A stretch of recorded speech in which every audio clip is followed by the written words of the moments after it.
Lita, ¿cómo estás? Bien, ¿vos? Gracias por venir. Vos sabés que la cultura aymara, parte del futuro tiene mucho que ver con el pasado.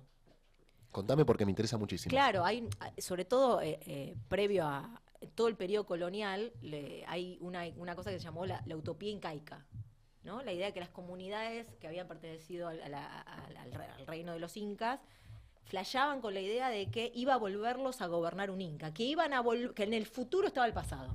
O sea, había un pasado Yo idealizado. digo lo mismo, Sí, por eso. pero sin marco teórico. Solo con peronismo. Exacto. Claro. Y sí. Claro. La utopía justicialista. Exacto. Exacto. Yo digo que en un momento de tanta incertidumbre, donde miras para adelante y no hay nada, hay que buscar la utopía en el Exacto. pasado, porque ya tuvimos una experiencia, una más lejana y una más reciente, de un mundo posible mejor. La felicidad. La felicidad. Patria, claro. La felicidad del pueblo y la grandeza de la nación. Bien. En el fondo somos aymaras, entonces. En el ¿Quién fondo te somos dice? ahí. Exactamente. O tan solo porteños nostálgicos. Ah, también, también. Bueno, Julita, estamos en las vísperas Sí. del 26 de julio, si bien ya pasó la fecha, todavía nos queda mucha tela para cortar y para conversar y para discutir sobre Eva Perón, ahora que, bueno, vuelve a estar, digamos, en el mundo del mainstream a través de Disney, que produce una serie que no es la primera y esperemos que no sea la última, y todo el tiempo se está discutiendo, ¿no? La figura de Eva Perón, Sí. su legado, su mensaje. No sé si viste la serie, no sé si es un buen punto para arrancar a hablar, tampoco quiero discutirla, pero sí pensar cómo, bueno, de formas un poco más violentas y un poco más simbólicas, siempre se la quisieron apropiar a Eva, Sí. ¿no? Se la quisieron apropiar. ¿De qué manera te imaginas que se puede traer a Eva al presente con esta actualidad? No vi la serie aún, Bien. pero ya, Yo tengo, tampoco, ya ¿eh? tengo opiniones. Perfecto, excelente. Excelente. No, sobre todo, más que nada, porque la serie está basada en un libro, ¿no? El de Tomás Eloy Martínez, Sí. que es del año 95. Y podemos imaginar, ¿no? Si el guión está muy basado en ese libro, que, bueno, tiene y por el tráiler y por las cosas que estuvimos viendo, que claro, es una Eva muy concebida desde su muerte, ¿no? Es una Eva muerta y es una Eva cuerpo, cadáver, y toda esa historia tremenda de lo que han hecho con su cuerpo. Pero ese es el enfoque de Eva, ¿no? Ese es el enfoque de Eva, además de que, bueno, la novela de Tomás Eloy Martínez es una novela, con lo cual quiero decir, tiene un poco de historia, pero tiene un poco de ficción. Claro. No es una narración histórica de lo que pasó con el cuerpo, es una ficción de lo que pasó con el cuerpo. Como la novela de Perón, de Eloy Martínez, que también Exactamente. de repente aparecen personajes que no existieron. Exactamente, que está todo bien si uno lo lee como novela, ahora si lo estás leyendo como historia, tenés que saber que hay cosas que no, ¿no? Claro. Y el libro, cuando yo no lo leí el libro. A mí no me gusta. Ok. A mí no me gusta, es muy ¿Pero de los no te 90. gusta hoy o no te gustó ya en ese momento? ¿Envejeció mal, digamos? Es como la película de Madonna en algún punto, ¿no? ¿Pero es respetuoso con Eva? No, a mi No. modo de ver no. No. Y además eso, ¿no? Me parece que en los últimos años estamos haciendo un ejercicio de pensar a Eva de otra manera, ¿no? De pensarla desde una Eva viva, por empezar, pero además desde su vida política, de lo que ella construyó políticamente, de su obra, de sus políticas. Y claro, de todo eso, la película, el libro no tiene nada y la serie tampoco. Y quiero decir, una cosa es que Tomás Eloy Martínez diga eso en el 95, siendo un chabón, siendo en los 90, al fin de la historia, pa. Otra cosa es en 2022 hacer una serie sobre Eva que no toma nada de todo eso. Bueno, ¿no? Es difícil. También hay una Eva viva que quieren construir medio edulcorada, ¿no? Sí. Una Eva hada buena. Sí. ¿Qué Eva te gusta recuperar a vos, Julita? Me parece que Eva siempre estuvo en disputa, ¿no? Como lo que vos decías al comienzo, incluso en vida, ¿no? Sí, hubo una fuerte narración sobre Eva Perón desde el peronismo, desde el antiperonismo, fue como el símbolo a discutir, digamos, ¿no? Tan potente era su figura que era el elemento a partir del cual se discutía, que cuando se está discutiendo Eva se está discutiendo política, ¿no? Más o menos explícitamente se está discutiendo política. Y en los 70 años estos que pasaron también, ¿no? Se siguió haciendo eso. A mí me parece, ¿no? Que con un conjunto de compañeras, colectivamente, desde ciertos sectores, estamos hace un tiempo ya pensando a la Eva dirigente política, ¿no? A la Eva que construyó poder, disputó poder cuando las mujeres todavía ni siquiera votaban. La Eva rosquera. La Eva rosquera. La rosquera. La Eva rosquera y la Eva también que representó para el peronismo un lugar particular. Quiero decir, Eva representó, no para ponerla en disputa con Perón, porque eso es algo que a mí no me gusta hacer y que a ella tampoco le gustaba hacer, y porque efectivamente creo que funcionaron como un equipo político, Pero sí que Eva, dentro del peronismo, como sabemos, el peronismo siempre fue, lo es y lo será, un movimiento complejo, lleno de matices, diferencias hacia su interior, y Eva representó siempre, en aquel entonces y hasta la actualidad, las aristas más radicalizadas del peronismo. ¿No? No por nada, ante el intento de golpe de septiembre del 51, el primer intento de golpe que tiene el peronismo, la reacción de ambos es muy diferente, ¿no? Perón casi que los perdona, manda presos a la cabecilla de ese intento golpista, pero poco tiempo. ¿Quiénes eran, Julita? Menéndez, familiar del Menéndez posterior, y después gente ahí de las Fuerzas Armadas, ¿no? Todavía no logran articular con Aramburu, con los partidos políticos, cosa que es el trabajo que van a hacer en los siguientes años, ¿no? Y claro, y Eva manda a comprar armas, ¿no? O sea, quiero decir, la respuesta de uno y otro es muy distinta. ¿Eva manda a comprar armas a espaldas de Perón? Bueno, nunca sabremos del todo eso, pero sí, aparentemente sí. Ok. Sí. ¿A dónde las compra y a quién se las da? Lo hace a través del embajador de Holanda. Sí. Y su intento era dársela a la CGT. Nunca sabemos si eso llegó o no llegó a la CGT, si hubo ahí un freno. O sea, ¿esas armas no aparecieron? No está claro. Qué bueno. No está claro. Sobre eso hay que hacer una serie. Claro. Las armas ahí de tenés Eva. la serie. Claro. Eso por un lado, y por el otro lado que Eva, claro, entre el 48 y el 52, el peronismo estaba dividido en tres ramas, ¿no? El Partido de los Hombres, el Partido Peronista Femenino y la CGT, lo tripartito del peronismo en ese entonces. Y del 48 al 52, Eva conduce en primera persona dos de las tres ramas, ¿no? Porque conduce el Partido Peronista Femenino y porque la CGT la preside, secretario general, José Espejo, que es un hombre de Eva. Ah, sí. Que responde directamente a Eva. Más que al general. Más, sin duda. De hecho, Eva muere y a Espejo lo corren, ¿no? Se va, deja de ser secretario general. ¿Y Espejo asume la CGT ya siendo una persona de Eva? Sí. ¿Y cómo mete a Eva un secretario general de la CGT? Es fabuloso. Es fabuloso, es fabuloso.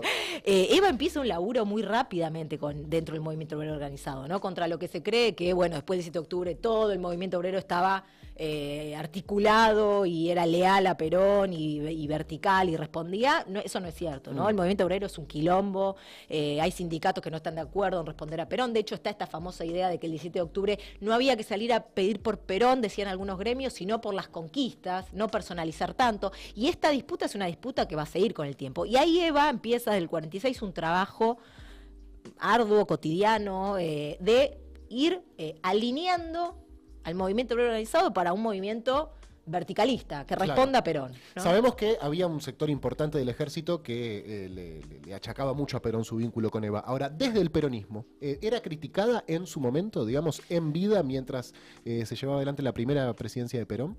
No, así abiertamente no. No había sector del peronismo anti-Eva.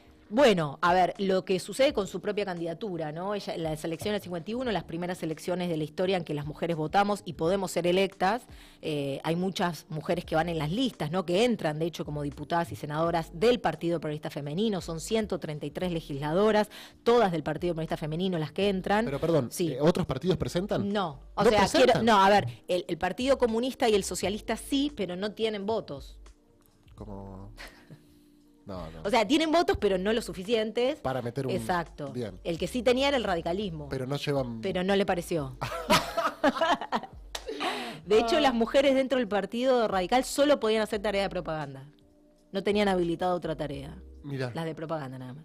Mirá. Entonces, claro, todas las que entran son del PPF y bueno, y ante esta elección Eva también disputa su candidatura, ¿no? Una candidatura que ella alimenta, que ella impulsa el 22 de agosto del 51, el famoso Cabildo Abierto. Su 17 de octubre. Su 17 de octubre, donde la CGT de nuevo y el Partido Peronista Femenino, sus dos polos donde construyó su poder, le van a pedir que sea vicepresidenta. Es un acto un poco organizado por ella. Claro, en la época estaba mal que una mujer tuviera ambición. Como, no, eso no es un atributo propio de la femenidad. Claro. Entonces fue leído renunciamiento. Era tan buena que hasta renunció, ¿no? Claro. Y la imposibilidad de ser candidata, yo creo que tiene que ser interpretado, por supuesto, en clave de género. No había país en el mundo que tuviera una mujer vicepresidenta. O sea, la posibilidad de Eva de soñar con eso ya era una tremenda osadía. Pero también tiene que ser leído en clave de lo que decía antes, ¿no? De Eva representando las aristas más radicalizadas del peronismo. Y en ese sentido, sí, las Fuerzas Armadas, la Iglesia se opusieron, pero también hay sectores del propio peronismo que no veían con tan buenos ojos que una representante del movimiento obrero organizado llegue a la vicepresidencia. ¿Y qué querían?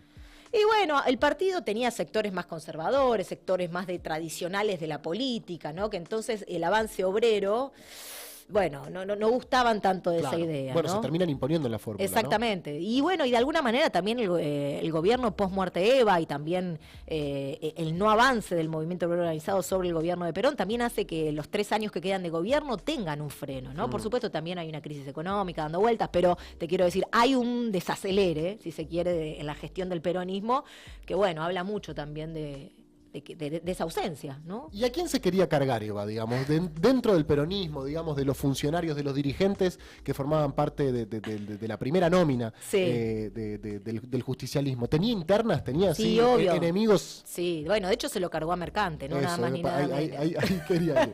¿Quién era Mercante y por qué Eva se lo carga? Domingo Mercante, una figura importantísima, ¿no? Gobernador de la provincia de Buenos Aires, el primer gobernador del peronismo, que además había sido muy importante porque había sido de los pocos que ante el 17 de octubre, cuando se lo llevan preso a Perón, se mantiene leal a Perón, ¿no? Son muy pocos, todos empiezan como a darse vuelta, como a no atender los teléfonos y demás. Y Mercante está ahí, fiel, ¿no? Y durante los primeros años del peronismo va a ser Perón, Eva y Mercante, o Perón, Mercante y Eva incluso, ¿no? Porque claro, era el símbolo de la lealtad. Y sin embargo, claro, reforma de la Constitución en el 49, se sabe que Perón va a ir por la reelección, que es a lo que lo habilita. Perdón, Julita, Sí. ¿Eva forma parte de esa discusión? ¿De la reforma? Sí. Sí, muchísimo. ¿Ah, sí? Muchísimo, claro. De hecho, ahí también es como otro eslabón más donde consolida su poder. Bueno, obviamente fue clave en todo lo que tiene que ver con los derechos de la ancianidad, ¿no? Una serie de artículos que son muy ligados, están muy ligados a ella, pero también rosquea mucho por lo de la reelección ella. Claro. Perón se tiene que quedar. Exactamente. Y la verdad que se caía de Maduro. Que se tiene que quedar. Escúchame, Julita, sí. ¿y de dónde saca ella su formación, digamos? Porque uno la escucha hablar a Eva y escucha una dirigente Tremenda. tremenda. Sí. Ella se empieza a formar cuando lo conoce a Perón, se empieza a formar de antes, sus aspiraciones políticas, ¿de dónde nacen? Es una gran pregunta esa, imposible de responder, ¿no? Quiero decir, tenemos datos previos, por ejemplo, que llega a presidir un gremio, ¿no? Antes de conocer a Perón. En el mismo año, en el 44, antes de conocer a Perón, formaba parte del gremio. ¿Qué gremio era? Gremio de Trabajadores y Trabajadoras del Radioteatro, no recuerdo ahora exactamente la sigla. Forma parte de ese gremio y al año siguiente pasa a presidirlo. Nadie llega a presidir un gremio si no tenés un interés más o menos político. Sí, la verdad que te tiene que gustar. Y después, por ejemplo, sabemos también que en el 43 empieza un programa de radioteatro a protagonizarlo ella con su voz, que se llama Hacia un futuro mejor, donde defiende las políticas del gobierno del 43, ¿no? Y bueno, ahí empieza todo un ejercicio de oratoria, de hablar para las masas, un lenguaje político. Lo cierto es que Eva pertenece por su origen, por su trayectoria, por su biografía, a lo que después se va a llamar como cabecita negra, ¿no? Eva es una cabecita negra que viene del interior a Buenos Aires persiguiendo su sueño de ascender socialmente, vive una explotación, vive una marginación, todo eso de alguna manera me parece que la forma también políticamente, hay una experiencia de vida. Hay un carácter, hay, bueno, todo lo que le pasa en su origen con ser una familia ilegítima, pero también, porque siempre está la discusión, ¿no? ¿Es el sujeto, es el individuo o es el contexto? Sí. Y me parece que son las dos cosas, Sí. porque el 17 de octubre, el surgimiento del peronismo también a Eva la transforma, ¿no? Marisa Navarro, que es una de las grandes biógrafas de Eva, interesantísima, dice, Eva Perón, contra lo que cree el mito peronista, no tuvo un gran accionar el 17 de octubre del 45, no estuvo en la plaza, estuvo en su casa esperando que su pareja volviera sano y salvo a su casa. Ah, ¿sí? Ahora bien, dice Marisa Navarro, si Eva no tuvo un rol importante el 17 de octubre, el 17 de octubre tuvo un rol importantísimo en Eva. Ok.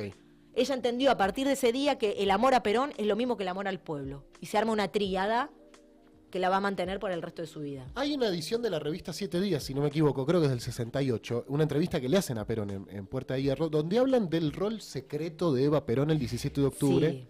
Sí. Un poquito está infladito. Ya el Perón de los 60, viste, qué sé yo, es complejo el compañero, ¿no? Claro. En ese entonces dice algunas cosas. La famosa entrevista que le hace el propio Eloy Martínez, ¿no? Donde dice, Eva la creyó, viste, toda esa cosa medio machirula. No la tengo la entrevista. Ah, esa. bueno, nada, me parece que ya ahí cuando Perón empieza a hablar más adelante sobre lo que fue el peronismo hay que tomarlo en el contexto del exilio, en el Claro. contexto, en otro momento, ¿no? Trajiste la voz de Eva Sí. para escucharla Sí. en algún discurso. ¿Qué discursos elegiste y por qué? Elegí el discurso del 26 de julio de 1949, que es la primera asamblea del Partido Peronista Femenino en el Teatro Cervantes, donde se crea. ¿El Teatro Cervantes acá de la Acá, capital? sí, exactamente, donde hay miles de delegadas de todo el país, de las diferentes provincias, Y sobre todo el primer fragmento que me interesó traer, escuchemos un pedacito porque es muy largo, porque se escucha mucho a las que están ahí, en el público. A las compañeras. A las compañeras. Bien. Y me gusta más escucharla a ellas incluso que a la propia Eva, que la tenemos más escuchada quizás, 26 de julio de 1949. 49. A ver. Hacia abandono del palco, la señora esposa del primer magistrado, doña María Eva Duarte de Perón, que inmediatamente se encontrará aquí en el escenario, ocupando el sitial de honor de la presidencia de la Asamblea.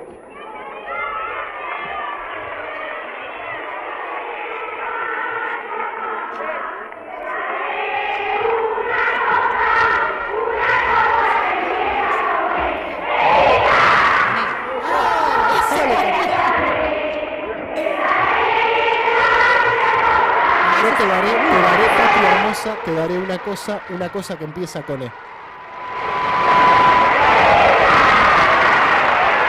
Ahí no está en esa foto, ¿verdad?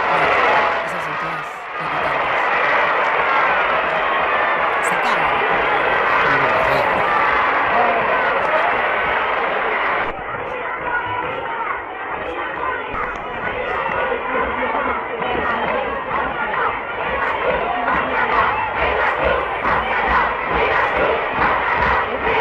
Eva sí, otro no. Compañeras delegadas, Ahí arranca. por primera vez en nuestro país, en América, la inmensa mayoría, por no decir la totalidad de las mujeres de una nación, están representadas en una asamblea efectivamente nacional e indudablemente democrática, para trazarse sus propios caminos dentro de la inmensa falange de todo un pueblo que marcha con seguridad y confianza hacia la superación de todos los problemas de la colectividad nacional. Me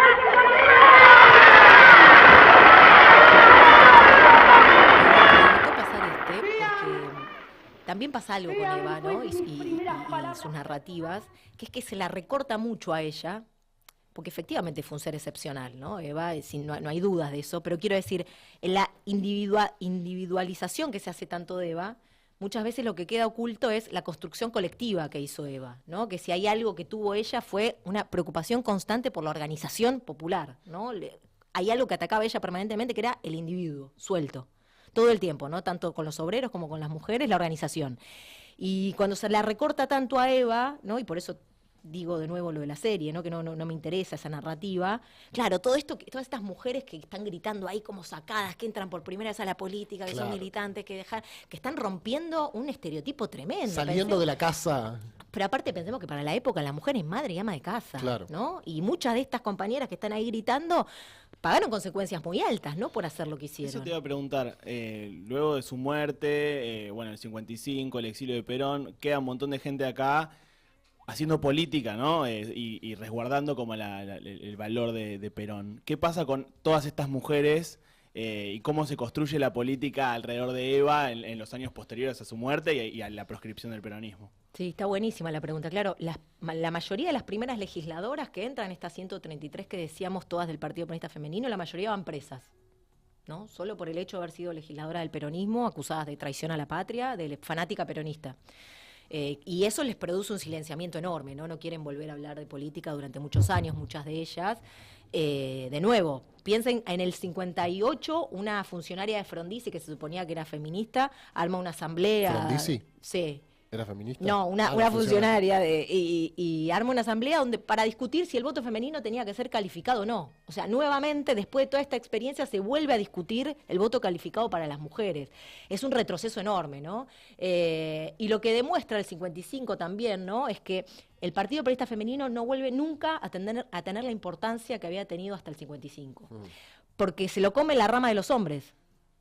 ¿Qué quiero decir con esto? Que el Partido Peronista Femenino también pudo tener la importancia que tuvo porque hubo una conducción que lo permitió y que lo impulsó. ¿Siguió existiendo como tal? Siguió existiendo como rama, se le cambia el nombre a rama. ¿Hoy existe? Hoy lo intentaron reavivar un poco, sí, pero sigue existiendo. De hecho, Isabel intenta después reavivarlo también, conducirlo, pero no vuelve, insisto con esto, ¿no? Mientras no hay una conducción que dice, che, esto tiene que tener el 30% de lugar o X cantidad de lugares, se lo come la propia dinámica política donde los hombres se lo van chupando, ¿no? Entonces no vuelve a tener trascendencia política el partido, la rama femenina, nunca. Creo que fuiste vos, Julita, que me contó que Eva laburaba de noche. Sí. Que volvía a donde vivían ellos, que era la Biblioteca Nacional. Exacto, el Palacio Unzué. El Palacio Unzué. Que ella volvía cuando Perón salía. Sí. Y que ese era el único momento en el cual él se enojaba con ella. Exacto. Porque venía medio como de gira. Laburaba a la noche y volvía a las 6 de la... ¿Todavía como actriz o decís que iba a desarrollo social a la noche? Iba a desarrollo social a la noche. Se reunía con los gremios, sí. Y hablemos un poco, Julita, de la Eva setentista, digamos, de cómo recuperan su imagen o su figura, la resignifican, la militancia revolucionaria de los 70 y la famosa Evita Montonera. Te quiero leer una cita antes de La razón de mi vida, ¿puede ser? Está obvio, Julita, lo que quieras. Por esto de que decís que trabajaba de noche, dice así. Quiero seguir siendo libre, también, ¿no? La razón de mi vida, un grandísimo texto, ¿no? Que se ha leído tan mal y tan poco. De masividad, La razón de mi vida es comparable únicamente con el Martín Fierro. O sea, los dos textos más masivos de la cultura argentina son Martín Fierro y La razón de mi vida. ¿En términos de qué? De cantidad de impresiones. ¿Mirá? De impresiones, claro. Muy, muy popular, millones y millones de ejemplares, y sin embargo, desde la postdictadura para acá no se habla de La razón de mi vida, ¿no? Es como un texto cursi, mersa, entonces no se lo lee. Claro. Y La razón de mi vida es un texto importante porque las primeras damas para ese entonces escribían autobiografías, ¿no?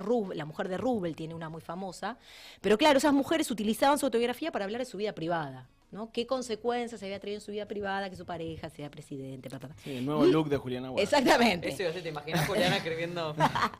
Y Eva agarra ese texto y habla de política, hace un manifiesto político. Claro. No habla de su vida privada, no dice nada. Bueno, pero dice así, Eva Perón en un momento de La razón de mi vida, dice, quiero seguir siendo libre y creo que es lo mejor, para él, para todos y también para mí.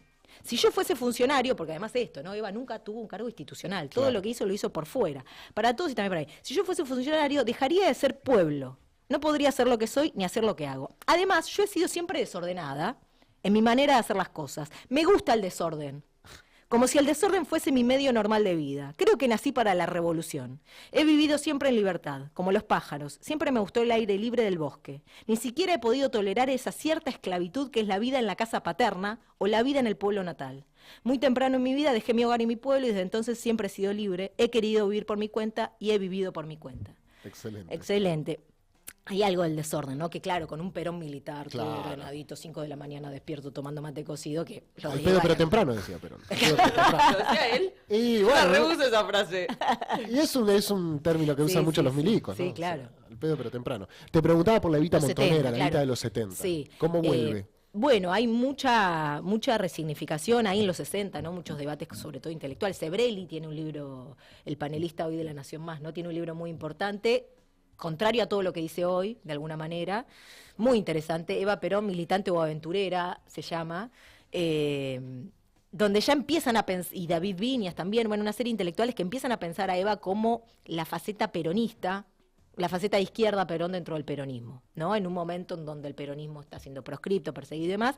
Y ya en los 70, claro, con un Perón más corrido hacia el equilibrio, hacia el centro, ¿no? Hacia moderemos un toquecito, bueno, van a agarrar a Eva para disputar con Perón de alguna manera, ¿no? Es una Eva en disputa con Perón, es una Eva revolucionaria, es una Eva que se carga, se lleva puesto todo. Es la Eva que compra las armas y se la reparte a la Exactamente, CGT, exactamente. Y claro, bueno, sí, es una Eva que yo creo que ahí empieza el divorcio, ¿no? De hecho, Osvaldo Lamborghini, va a sacar un texto muy duro diciendo, están generando un divorcio entre Eva y Perón que no era tal, ¿no? O sea, como va a haber discusiones al respecto. No sería la primera vez No sería la que primera hay vez. un matrimonio en el peronismo, que después de la muerte de uno de sus integrantes hay otro sector del peronismo que intentan separarlos, ¿no? Exactamente, sí, se reproduce. O sí, Sería la primera vez, pero no la no sería la única. última. No sería la última, exacto, sería la primera vez. Julita, hay dos grandes libros de Eva, ¿no? Sí. La razón de mi vida. Exacto. Leí también, no leí, vi una intervención en Instagram de que estuviste en el CCK Sí, con Gaby Borrelli, Sí. con Sole Kereilac. Sí. y con un compañero, Sí. a quien voy a citar, Sí. que decía, es curioso que Eva, una persona identificada como alguien tan pasional, tan visceral, haya escrito la razón de mi vida, no la pasión Exacto, de mi vida, ¿no? total. Pero te quería preguntar por el otro libro, por mi mensaje, Sí. me olvidé el nombre del compañero. El era poeta Sergio Raimondi. el poeta Sergio Raimondi, pido disculpas por eso. Te quería preguntar por el otro libro, Sí. por mi mensaje. Sí. Libro que se perdió durante muchos años, Sí. durante muchas décadas, Sí. libro póstumo, ¿no? Que se publica Sí. muchísimos años después. ¿Cuál es la historia de ese libro? ¿Dónde Bien. aparece? ¿Por Sí. qué tuvimos que esperar tanto para conocerlo? Es genial que en los 70 no se haya conocido ese texto. Ahora cuento. Menos mal, ¿no? ¿Te imaginas lo que hubiese sido eso? Claro, Eva dicta este texto estando muy enferma, mayo, junio del 52, ya ella postrada en la cama, se lo dicta a un ayudante de ella y pide que se publique después de muerta, ¿no? Mi mensaje. Y claro, lo agarra Perón y lo guarda en un cajoncito con llave, candado, ¿Literal? no sé, literal, pero lo guarda. Mirá. Se lee un fragmento el 17 de octubre del 52, el Una primer partecita, 17 de claro. octubre, ella cuando habla de la herencia, quiero que y que todo vaya para el pueblo, no y para Perón. Pero después no se publica, ¿no? Perón decide no publicarlo. En el 55 un escribano que estaba como, nunca me sale la palabra, pero Certificando. auditando, claro, las cosas que eran de Perón, se lo guarda, sabiendo que eso... El inventario. El inventario, gracias. Se lo guarda y sabiendo que eso corría peligro. Y reaparece ese texto en el 87 en una subasta, cuando se estaba subastando las propiedades de este tipo, de este escribano. Un chorro. Se lo Pero al co- mismo tiempo lo salvó. Ah, ok. Un compañero. Lo- ¿Qué decía? Se por pueden ser las favor? dos Me estoy cosas a la muriendo. vez. ¿Qué decía el texto? Y bueno, y pará, y si lo llaman a Fermín Chávez, un grandísimo historiador, para certificar si la firma esa era la de Eva o no. Y bueno, después de peritos, porque la familia tampoco quería que ese libro sea atribuido a Eva, porque era tan incendiario, sobre todo con la iglesia, con las Fuerzas Armadas, que no se quería saber nada. Termina dictaminando que sí, que era de Eva. Y ese texto es un llamado a prender fuego todo, básicamente, ¿no? Pueblo contra oligarquía, la oligarquía son las Fuerzas Armadas, la iglesia, pero también los peronistas tibios, o sea, para ella lo peor es la tibieza. Claro, o sea, es muy sacado, es un texto muy sacado, muy hermoso también, muy hermoso de leer, porque para Eva la política es conflicto. La política es conflicto y es lucha y es disputa y hay que estar combatiendo una y otra vez. No puede no ser eso la política para Eva, ¿no? Y hasta hay raíces cristianas, ¿no? En su forma de escribir, porque hay algo del fuego, el fuego sagrado, ¿no? Tiene que venir un fuego y prenderlo fuego a ellos, también a fuego a nosotros. Hay una cosa como muy bíblica, muy cristiana, ¿no? Y es un texto maravilloso. Y decimos, claro, qué bueno que no se leyó en los 70, Claro. porque les hubiese venido como anillo al dedo, pero también hubiese sido como una forma de decir, bueno, Ah, sí, hay sí. que prender fuego todo. Claro, ¿no? claro, ves que tenemos razón. Ves que tenemos razón. Julita, ¿dónde podemos conseguir tu libro Eva y las mujeres? Eva y las mujeres se consigue en algunas librerías del país y si no en la web, en el link futurock.fm y ahí hay una solapa que se llama libros y ahí Libros. se compra, claro. Perfecto. Hiciste un curso, ¿no? También ahora mucha gente dice que lo hizo. Están que hablando está mucho del buenísimo. curso que diste en ¿Cómo Futuro. eso qué se bueno. puede acceder todavía Sí, ahí o no? está hasta agosto. Creo que agosto todavía se puede hacer el curso de manera asincrónica, digo bien. Sí. Sí, ¿no? Bueno, Sí. Tiene un término. Depende. No es Puede en vivo, ser. lo haces cuando querés. Olvídate, por supuesto que sí. De manera on demand. Exacto. Perfecto, ahí está, lo estamos viendo en pantalla. Eva y las mujeres, historia de una irreverencia, es el libro de Julita Rosenberg, editado por Futurock, que ustedes pueden conseguir o en la página de la radio, en la Solapa Libros, o en algunas librerías. La última que te quería hacer, por lo menos por mi parte, es la relación, y seguramente muy discutido en los últimos años, sobre todo a partir del 2018, incluso los gorilas la retoman mucho para tirarle en contra y tirarle tierra al feminismo y sobre todo al feminismo popular, al feminismo peronista. ¿Qué lectura haces vos de esa relación? ¿De Eva con el feminismo? Sí. Varias cosas, ¿no? Se suele decir que Eva no era feminista, primero porque tiene alguna alusión donde es muy crítica del feminismo, que efectivamente lo era, del feminismo británico sobre todo, ¿no? Del feminismo europeo, que era un feminismo más radicalizado, más de minorías también, ¿no? Y después, por otro lado, porque Eva efectivamente tiene una disputa política sin hacerlo explícitamente con las feministas de la primera mitad del siglo XX, ¿no? Pienso sobre todo en Victoria Ocampo y en Alicia Moro de Justo, quien entre paréntesis forma parte de los comandos civiles que en el golpe del 55 contribuyeron con la persecución y demás, ¿no? Y esa disputa tiene que ver básicamente con que, claro, estas feministas durante la primera mitad del siglo XX lucharon y mucho, abogaron y mucho por la ley del sufragio femenino sobre todo, pero que cuando es un gobierno peronista el que la va a sancionar, se oponen. Inédito.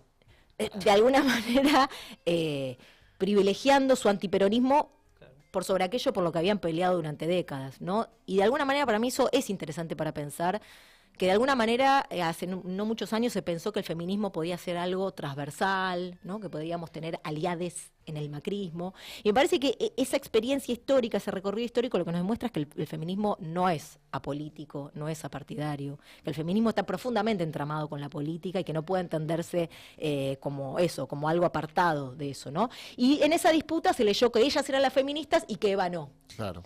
Lo cierto es que Eva tiene cantidad de alusiones al feminismo, donde dice necesitamos un feminismo moderno, ¿no? Eva tiene también alusiones positivas hacia el feminismo, no son todas críticas. ¿Escritas o orales? En La razón de mi vida, por Ok, ejemplo. ok. Y también orales. Y después, claro, o sea, sin haber leído a Simone de Beauvoir, ¿no? Sin haber leído a las teóricas europeas, sin marco teórico, diríamos hoy, en los hechos, Eva Perón hizo por las mujeres de nuestro país lo que no hizo ninguna otra persona en nuestra historia. ¿No? No solamente la incorporación a la vida política, no solamente la ruptura en los estereotipos, no solamente habilitó nuevas formas de pensarse y de irrumpir en la vida pública, sino que amplió el campo de lo posible para las mujeres en general, ¿no? Amplió el campo de lo posible para las mujeres, incluso en la forma de pensarse, en la forma de vestirse, en la forma de irrumpir en la vida pública. Entonces,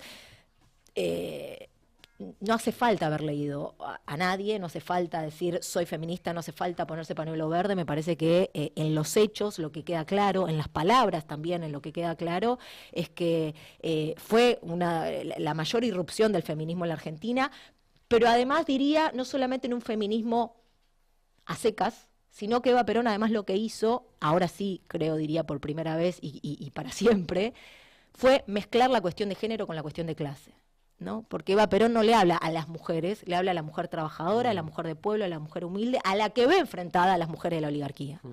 Y eso, en La razón de mi vida lo dice muy claramente, de nada serviría un movimiento de mujeres si no hubiese un mundo de justicia social, ¿no? Y me parece que eso es, de alguna manera, un grandísimo antecedente de lo que hace poco tiempo se empezó a llamar un feminismo popular, ¿no? Ahí hay una enorme irrupción, porque Eva Perón genera un sujeto político ahí donde no lo había. Claro. Convoca a las amas de casa, las primeras legisladoras, no hay ninguna universitaria, no hay ninguna de doble apellido. Son todas mujeres trabajadoras las primeras legisladoras, y con ellas construye política. Claro, docentes, trabajadoras, empleadas de hospitales. Cuenta las anécdotas, ¿no? Que cuando ella la llamaba para decirle, che, vas a ser candidata, muchas le decían, no, pero ese es el terreno de los hombres, ¿no? Ese era un argumento, el terreno de los hombres, y el otro era, no, que vayan las universitarias, que son las que están preparadas. Claro. Y Eva le decía, no, vos sos la que está preparada. Claro. ¿No? O sea, esa experiencia de vida necesitamos para que esté en el Congreso, no una universitaria. Julita, arrancamos hablando un poco de Disney, un poco de Madonna, un poco de Eloy Martínez, un poco de referencias a Eva que quizás no son las que más te gustan. ¿Cuáles recomendás, digamos? ¿Qué serie, qué película, qué libro, qué podcast, qué charla, digamos? ¿A dónde podemos acudir para poder empaparnos un poco más de bibliografía sobre Eva? Yo, fundamentalmente, lo que recomiendo siempre es ir a Eva. ¿No? O sea, es ir a Eva y a las compañeras, ¿no? Quiero decir, hay que leer La razón de mi vida, hay que leer Mi mensaje, hay que leer sus discursos que se consiguen muy fácilmente publicados, o también hoy tenemos la grandísima suerte de poder escucharla, ¿no? Que el ejercicio de escucharla es mucho mejor que el de leerla. Sus discursos están colgados, hay una página que es la del Archivo Histórico de RTA, donde hay cantidad de sus discursos, y también los de las legisladoras, ¿no? Hay una compilación que salió el año pasado de la Biblioteca del Congreso Nacional, donde están todos los discursos que dieron las legisladoras del 52 al 55, que también fueron muy vapuleadas, que fueron muy ignoradas, que no recordamos sus nombres, recordamos el nombre de Julieta Lanteri y no tenemos los nombres de las primeras legisladoras de la patria. Bueno, hay un trabajo enorme para hacer de reconstruir a estas compañeras. Y iría a sus palabras, ¿no? Iría a sus pensamientos, a qué palabras le pusieron la vida, ¿no? Nada más ni nada menos. Por supuesto, después hay cantidad de cosas. Marisa Navarro me parece que es un grandísimo libro para leer. A mí la película Estergoris, si bien la línea no estoy de acuerdo, me parece que Estergoris se come la película. Es bárbaro. Es bárbaro. Es bárbaro. Sobre todo, y ni hablar Víctor Laplace. que nunca pudo hacer otro papel. Nunca pudo hacer otro Perón. No, Siempre fue Y Perón. nunca nadie más pudo hacer de Perón. Claro, ¿sabes? cultivó un montón de imitadores de Víctor Laplace haciendo a Perón. Es cierto que la línea es chota, me acuerdo de un diálogo que ella le dice, no te olvides de los pobres, Juan, tienes Sí, que gobernar para ellos. exacto. Y él le dice, para ellos también. Claro, claro. Sí, y después, bueno, eso, sí, por suerte eso, ¿no? Hoy en Internet tenemos un grandísimo archivo, ¿no? Yo iría al archivo más que a la bibliografía, porque Bien. la bibliografía no ha hecho más que ignorar este proceso. ¿Cómo te das cuenta que alguien estudió historia? Porque te manda el archivo, exactamente. Está perfecto. Julita, el chat te ama. Yo los amo a Y, ustedes. bien. Piden que te invitemos más seguido, que vengas, columna de historia. Bueno, ya sabes, acá la puerta siempre abierta para lo que quieras, Julita. Te queremos mucho, siempre es un lujo escucharte, recibirte, verte. Así que gracias por venir acá en Gelatina. No dejemos que nos narre Disney, es lo único que voy a decir, para finalizar. No dejemos que nos narre Disney, salvo que seamos leones que hablan, en cuyo caso Ahí sí. son muy buenas esas películas. No.